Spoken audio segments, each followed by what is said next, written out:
Is it going?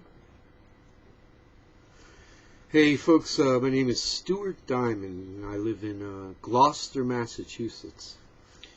Earlier I said I lived in Rockport. I did live in Rockport, but I moved a couple months ago. And education. I want you to know about my educational background. I graduated from Southern Vermont College in Bennington, Vermont, in a BA in English Lit, and then I went to Gordon Conwell Theological Seminary to get a master's degree in theology. That's in Hamilton, Massachusetts. Also, I wanted you to see my tattoos. My son put these tattoos on me. I got one here of a Jewish Star of David, because I'm Jewish, and I got one of Bullwinkle, the cartoon moose, because he's a hero of mine. I love humor. I write a lot. I write about sort of political, I'd call it more social commentary, because I observe humanity a lot, because I do public speaking down in Boston all the time. So I wrote something here about the new year, and I'll read it to you. Here we go. The new year is beginning as the world keeps on spinning. They say the planet is warming, melting the ice and the snow, causing the oceans to grow and floodwaters to flow toward the land masses below, sending polar bears a-swimming, while politicians decry that humanity is in danger, and what's even stranger, gas prices are plunging down, putting a sorrowful frown on the faces of sheiks with their multi-millions, sitting on oil barrels in fields of black gold, who amassed fortunes untold while bilking at the pumps all the workaday humps, paying $100 a pop each and every stop at an Exxon or Mobil to fill a gas-guzzling hog built in the Motor City by short-sighted engineers whose foreign-based peers are outsmarting and outselling, and now they are telling the clowns in the Capitol they need a transfusion of capital to bail their ship out, leaving little doubt it's their cars' emissions changing the weather conditions that those same politicians claim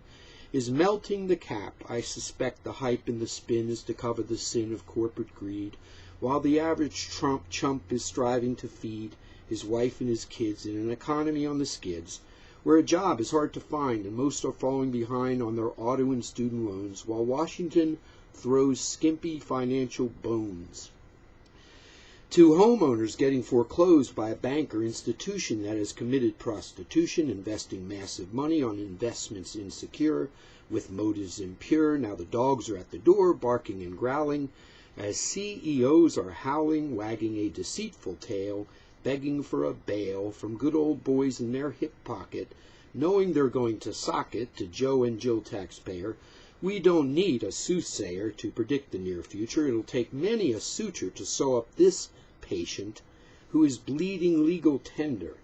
This economy is on a bender. Here comes a depression and a worldwide regression. I see people sleeping in cars and sitting in bars trying to drink away all the sorrow and fearing tomorrow, and begging to borrow from banks so insolvent, bartering in bail money. Nobody finds it funny when the house is too cold, the fridge is near empty, the gas gauge is on red, and all hope is left for dead. I'll be canceling that trip to Israel. The situation is abysmal.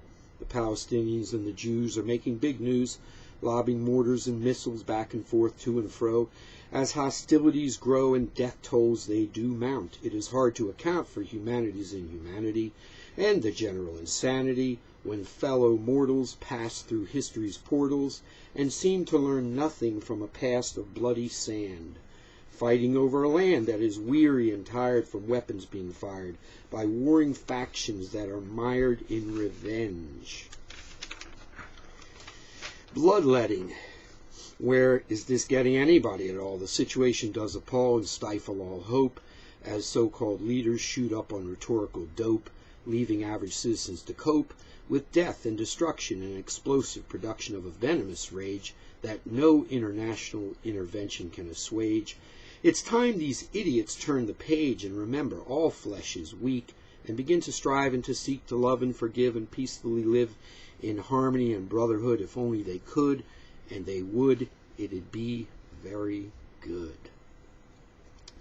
My greatest of fears were about Britney Spears, who I've been worshiping for years, and shed so many tears, what with K-Fed and her busted marriage and the total miscarriage of her singing career. I thought the end was near. Off to rehab and gone bald, suspected of going mental, a teen idol on the ropes. But this new year I've higher hopes. Brit's on the comeback trail, planning a tour we hope don't fail. But what happens when she turns 30 and can no longer dance dirty, with a figure that ain't slinky and that voice that was always stinky, and lyrics quite shallow, a fan base gone adrift? I'm afraid Taylor Swift is the new Britney. I hope Spears has other skills, 'cause superstardom kills. Just go ask Elvis and Marilyn. Am I the only male left whom Paris hasn't dated? She's off to Australia to ring in the new year, gone to Down Under. That girl knows how to plunder and pirate a buck from every unsuspecting schmuck, with unfortunate luck to fall under the spell of her soft blonde curls and curves that allure. Women like her used to be called a whore, but the times they have changed and our culture is deranged. Now a floozy who can party and drink like a pro can have the famous in tow and watch big money flow. And designers come calling, it's all downright appalling. She made a reality show when there's no one I know more divorced from what's virtuous and real. But I can't contest her appeal, she's certainly a big deal. And I do sincerely feel if we went out she'd like me and make a good wife. We could spend the rest of our life at photo ops and clubs raising a brood of little cubs. Paris, if you're listening, I'm over here whistling, duped by your feminine guile and looks that beguile. You've such a pretty smile and attractive finances and tabletop dances. By the time you read these words, we'll have embarked on a new year, though the economy is crumbling and gas prices are tumbling and politicians continue fumbling and warmongers with their bombing. I think I hear the rumbling of the national train whose tracks are leaning left, with conservative values being left at stations far behind. And the new year will find our cultures become the kind that history has recorded, that fate never afforded prosperity or longevity.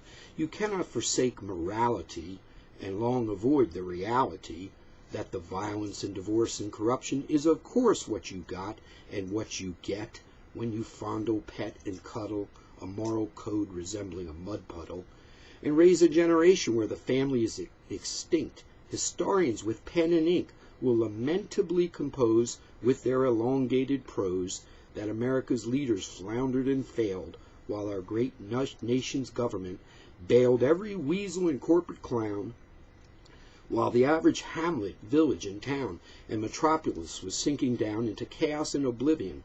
It could have played out different if the people weren't so indifferent and unwise and had opened up their eyes to appreciate the prize of living in a land that is rich and free and brave. Still, it is my fondest fear it's not going to be a happy new year. The situation is grave and bleak. Greed has found its peak. The virtuous proved too meek.